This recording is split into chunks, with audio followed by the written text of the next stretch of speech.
In the 14th century, a Muslim historian named Ibn Khaldun wrote about the ancient empires and how the first civilizations emerged along major rivers, the Huang Ho Valley in China, Indus River in Pakistan, and more famously the Nile River in Egypt.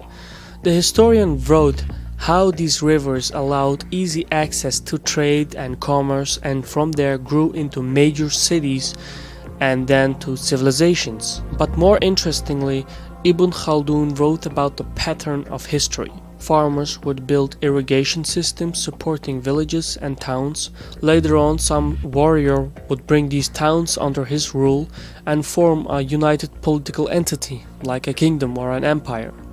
Then a tribe of nomads would come along and conquer this kingdom and seize all the holdings and settle in their place and further expand the new empire.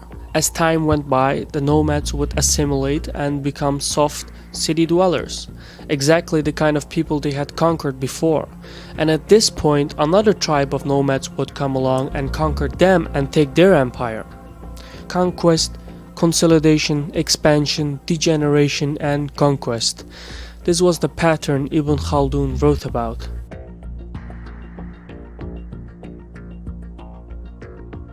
The first civilization was the land between the rivers of Tigris and Euphrates, later known as Mesopotamia and Babylon.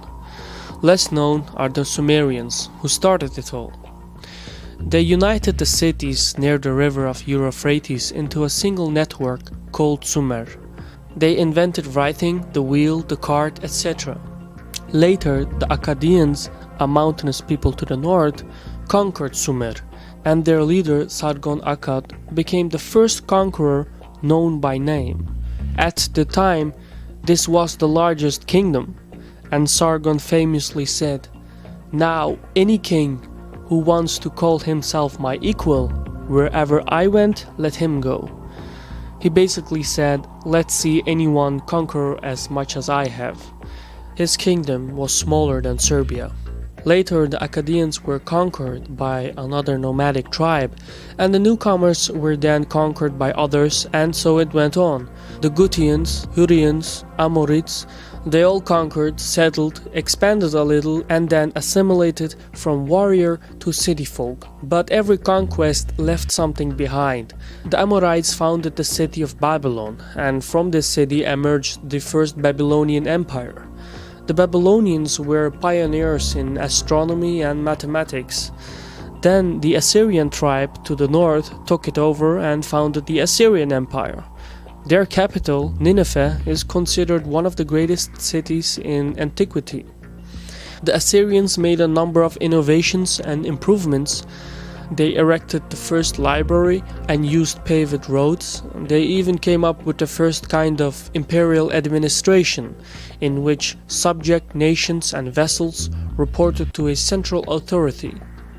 But the Assyrian rulers also gained a reputation as merciless tyrants. Now, it's hard to say if they were really worse than the other rulers in their time, but one of their strategies to keep the realm stable was by moving whole populations to other places. After a while, the Assyrians lost their power to other tribes like the Sumerian descendants, Babylonians, Kashites. These tribes fought each other for about 2 centuries until the Assyrians came back and re-established their empire and returned to their divide and rule strategy. Eventually, the Assyrians fell to one of their subject nations, the Chaldeans.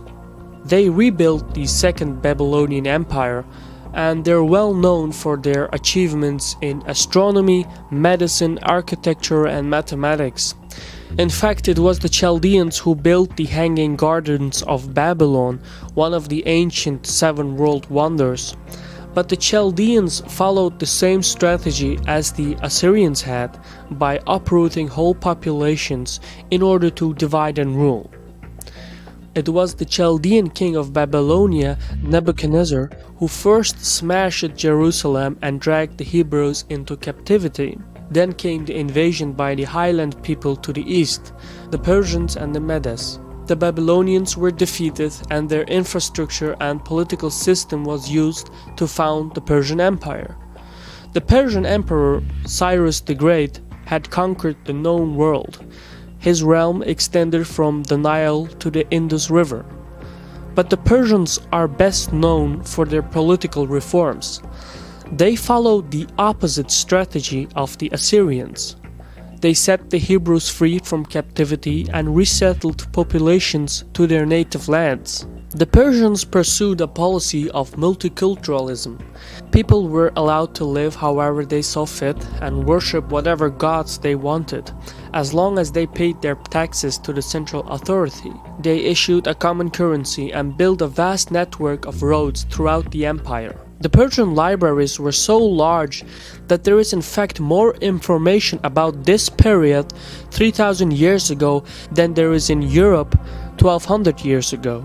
The Persian Empire also had its own unique religion. Zoroastrianism was founded in the region of Azerbaijan, meaning the land of fire. Zoroastrianism is often misunderstood for fire worshipping, but the fire is a mere symbol for purity. The Zoroastrians in the later era of the Persian Empire, they came in contact with the Greeks.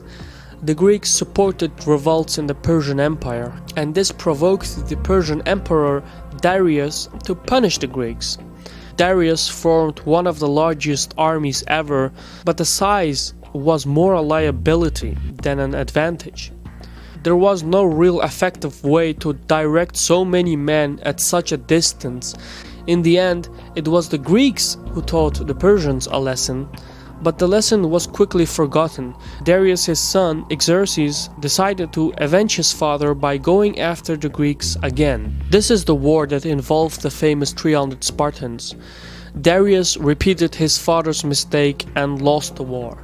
150 years later, Alexander of Macedonia took the battle the other way.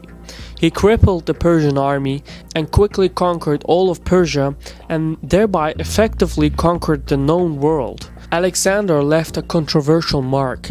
Cities that had surrendered to him were left unharmed, but cities that resisted were pillaged.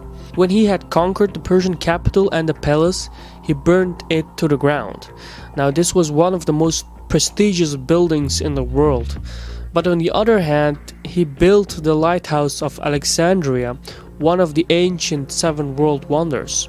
Alexander was planning to name Babylon his new capital, and he also planned to fuse the Greek and Persian cultures into one. He recommended his generals to take Persian wives, but he died before he could implement this policy. And upon his death, his generals asked him, "Who should succeed you?" Alexander replied, "The strongest." His empire broke in pieces among the Greek generals controlling it. Then the Greeks fought each other. Eventually, the kingdoms weakened and the Greek influence diminished. Persian identity resurfaced and another empire was formed, Parthia. They didn't exactly occupy the same size as the earlier Persian Empire, but the Parthians used the existing political structure and established an empire. They later on assimilated into the Persian language, and over time they became Persians. The Parthians made no significant contribution to art and culture, simply because they didn't care for it. The Parthians were, after all, a nomadic warrior people, but what they lacked in culture, they made up in warfare. They were the first to use cataphracts, a knight in full metal armor riding an armored horse. This would later on influence the Roman Empire's horsemen, and from there, European feudal knights. But the Parthians also used light cavalry who would pretend to flee in the middle of a battle. This tricked the other army to break rank and chase after them.